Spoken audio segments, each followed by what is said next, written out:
The delegate from Newport News, Delegate Price. Mr. Speaker, I rise for a point of personal privilege. The delegate has the floor. Thank you, Mr. Speaker and members. Today is my grandmother's 103rd birthday.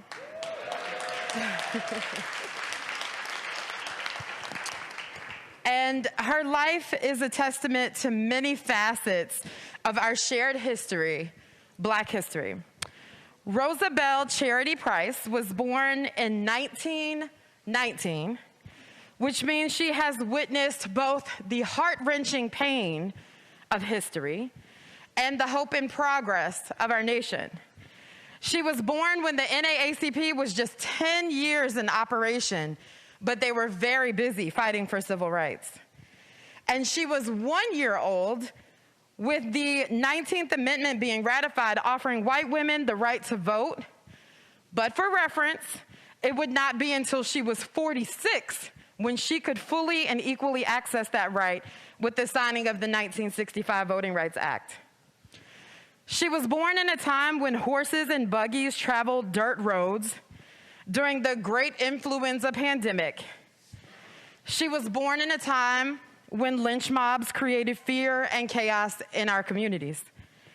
My grandmother was born in a scary, uncertain, and difficult time for people who look like her. She grew up under separate and unequal conditions in her schooling, but as a young mother of 2 sons at the time, the Supreme Court in 1954 ruled that separate but equal was unconstitutional.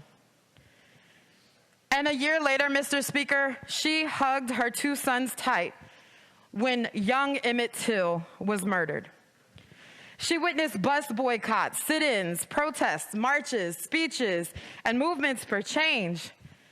But along with that, she also saw violence, the assassinations, the bloodshed, the ways that dogs and fire hoses were used in such inhumane ways, and brightly lit crosses stood for anything but the Christianity that she clung to so dear.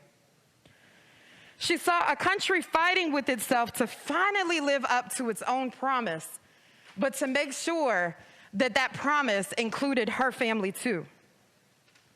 My grandmother would acknowledge that she's seen progress over time, but she is also saddened that I am still fighting some of the same fights that she did.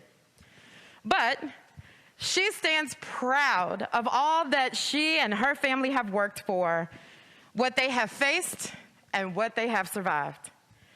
And now, at 103, her story, my story, the story of Black people in America, that history is so uncomfortable for some that they would rather keep it secret. But I offer, Mr. Speaker, if we hide the struggles, then we are left with only empty wins. And she would say, you can't get to Easter without Good Friday. And that's where we can learn the beauty and power of telling full stories. You see, it's not comfortable for me to talk about how my grandparents endured ridicule, disdain, taunting, and threats of violence.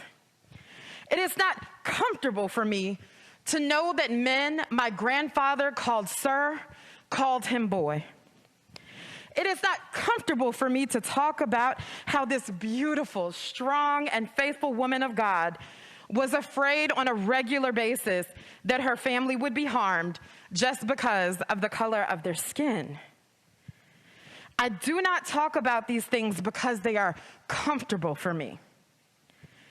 I talk about them to make sure that they stay uncomfortable topics. Because the day that race-based violence becomes comfortable for us to discuss is a day closer to repeating the worst moments of our history. The discomfort should not be avoided. That would be easy. And I offer weak.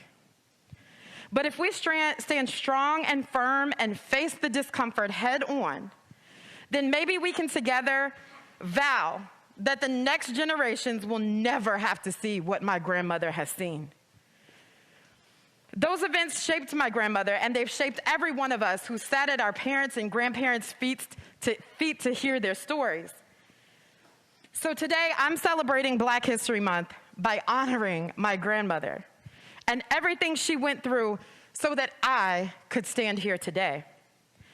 And I'll leave you with this from one of her favorite moments, watching Vice President Kamala Harris be inaugurated as well. And that is in Amanda Gorman's inaugural poem, The Hill We Climb. And she says, "If we merge mercy with might and might with right, then love becomes our legacy and change our children's birthright. So let us leave behind a country better than the one we were left with." In honor of Rosa Belle Charity's Price's 103rd birthday, she's done her part. Now I ask you, what are we willing to do so that our grandchildren can look back during our 103rd birthdays and say that their grandparents helped leave behind a country better than the one they were left? Happy Black History Month, and happy birthday to my grandmother. Thank you.